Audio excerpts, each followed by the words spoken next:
안녕하십니까. 현대첨선원의 노천입니다. 지금 이 시간 코너는 화를 내는 이유입니다. 즉, 화를 내는 이유는 도대체 사람들이 왜 화를 낼까요? 뭐 이런 뜻이겠죠. 화를 내는 건 너무나 간단해요. 여러분,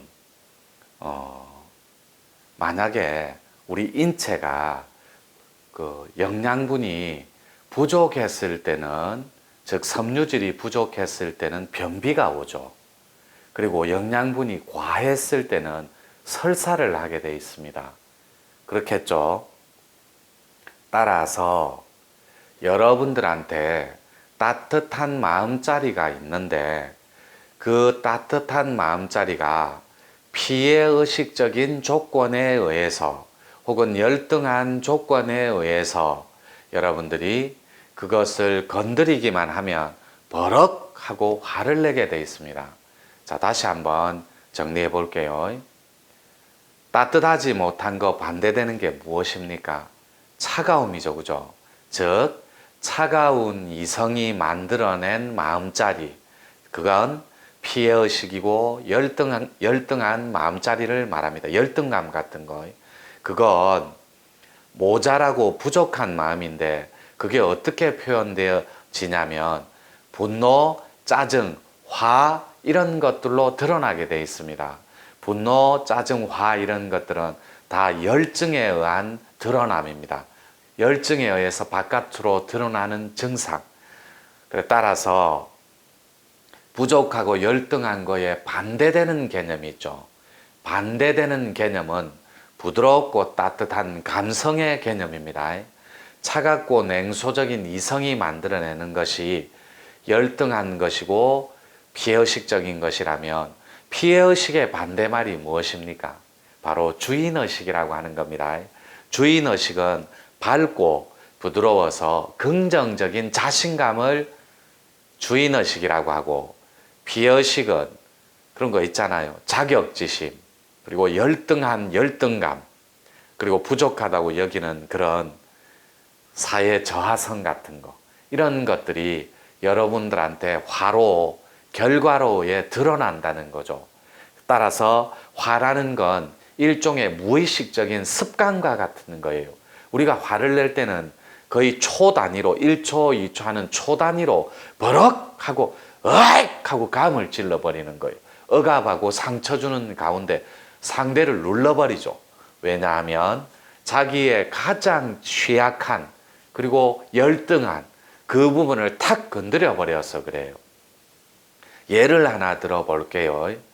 만약에 아빠 가장이잖아요. 한 집안의 한 가족의 가장이 아빠라면, 아버지라면 그 아버지가 조금은 무지한 상태에 있어요. 그리고 성정이 급하고 그랬을 때 그 엄마와 아이가 대화를 나눕니다. 엄마, 아빠는 왜 저래 성질이 급해? 하고 살짝 들리게 얘기하며 아빠가 원래 그래 이렇게 하면 이렇게 지나가는 말로 원래 그래 이랬는데 그 원래 그래라는 그 성격을 얘기함과 동시에 고함을 확 질러버려요. 왜냐하면 아빠는 그 아버지라는 그분의 성품은 예를 들어 얘기하는 거예요. 원래 그래라는 그 피해의식적이고 열등한 그런 열등감과 자격지심에 놓이는 그 말을 들음과 동시에 무의식적으로 고함이 확 날아가는 겁니다. 내가 뭘 그래! 하고 이런 식으로. 이 절대 다수들이 이런 가정에서 억압된 채 그리고 혹은 상처투성이로 살아간다는 거죠. 이게 무의식에 켜켜이 쌓여 있는데 또 하나 예를 들어 볼게요. 엄마가 뭐 한다고 그래? 애들이 이렇게 해요. 그게 무슨 말이냐면 그러면 엄마가 고함을 확 질러버려요. 너는 뭘 알아? 하고. 그게 왜 그러냐면 아들과 아빠에서 무의식적인 행위 자체가 엄마가 만약에 고등학교밖에 졸업을 못했을 경우에 아버지는 아빠인 경우 남편은 대학을 나왔어요. 그리고 아이들 자녀가 초등학교, 중학교, 고등학교, 대학교를 다니기까지 그런 무의식적인 엄마의 열등한 의식과 자격지심. 그러니까 가장 열등하고 취약한 게 아빠한테 기가 눌리고, 그리고 많이 아빠한테, 남편한테 그렇게 기가 죽어 있고 하는 게, 남편은 대학을 나왔고 아내는 고등학교밖에 못 나왔을 경우에 그런 것들이 부족한 가운데 결여된 그런 차가운 마음으로, 허한 마음으로 열등한 피해의식으로 자리를 잡는다는 거죠.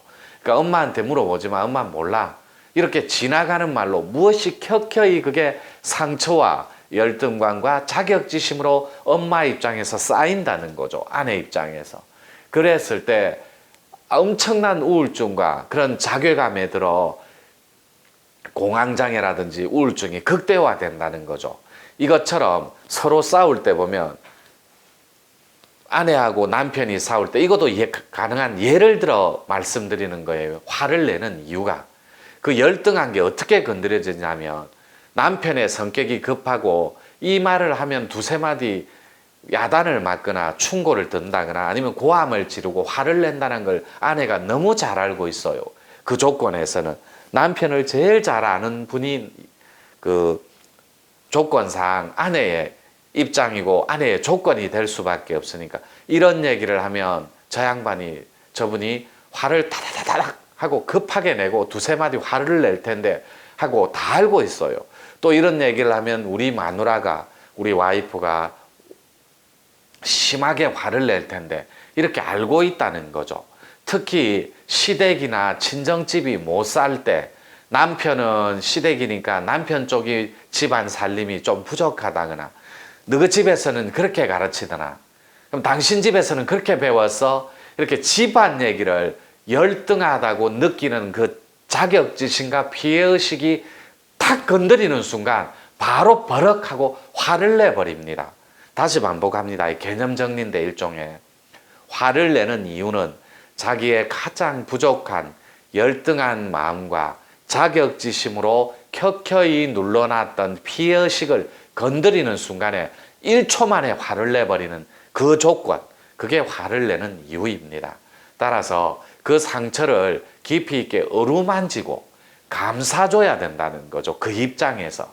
그런데 절대 다수의 사람들이 이렇게 살지 못하는 이유 중에 하나가, 온전하게 상대가 되어 주어서 상대가 온전하게 되어줄 줄 아는 배려심이 부족하다 보니까 자기 위주의 가치관과 자기 위주의 삶의 철학으로 다가가고 진단하고 색깔론으로 보고 설계하고 그 조건으로 살아간다는 거죠.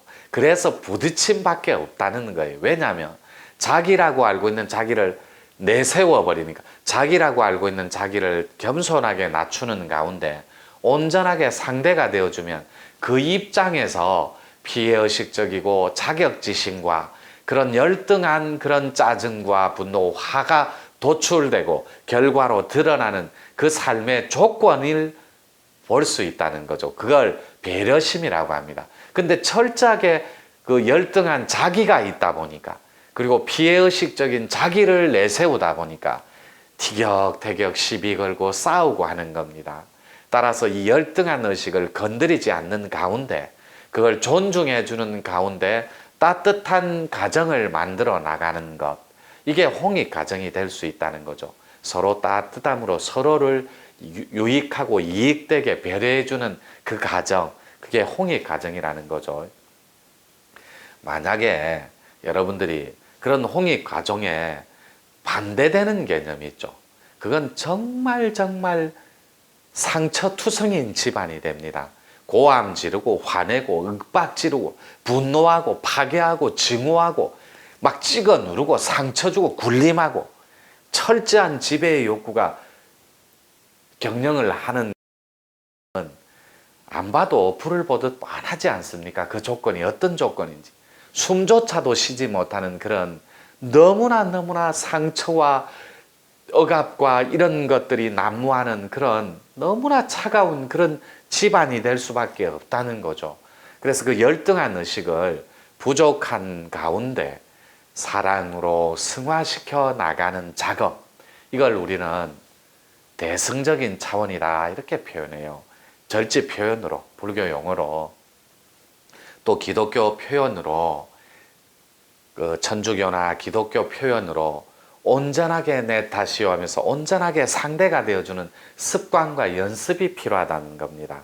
그런데 일반인들은, 이 유튜브를 보는 일반인들은 저처럼 뭐 명상수행가도 아니고 도인도 아닐 바에는 이렇게 참고 사는데 익숙하지도 않을 뿐더러, 그리고 화나 분노, 증오, 짜증 등에 켜켜이 엉켜있는 삶에 노출되어 있다 보니 여러분 삶을 온통 고통으로 유린하고 농락당할 수밖에 없는 조건에 놓였다라는 거죠. 따라서 이 조건을 부드럽고 그윽하고 따뜻함으로 전환시켜주는 사이클, 이게 기도고, 이게 명상이자, 이게 가치관이고 철학이라는 겁니다. 그러면 제가 여러분에게 한번 되묻겠습니다. 여러분은 따뜻한 철학이 있습니까? 그리고 여러분은 내 영혼을 온전하게 자유롭게 하는 그런 가치관이 정립되고 가치관이 서 있습니까? 봐봐요. 여러분은 꿈도 없고 가치관과 철학도 없다 보니 여러분 삶은 온통 고통과 상처와 억압으로 유린당하고 희롱당하고 농락당하는 채 삶을, 전개되는 이 삶을 고통과 시련과 역경이라는 걸로 완벽하게 노출시킨 채 엉켜 있다는 거죠. 이런 삶 재미없습니다.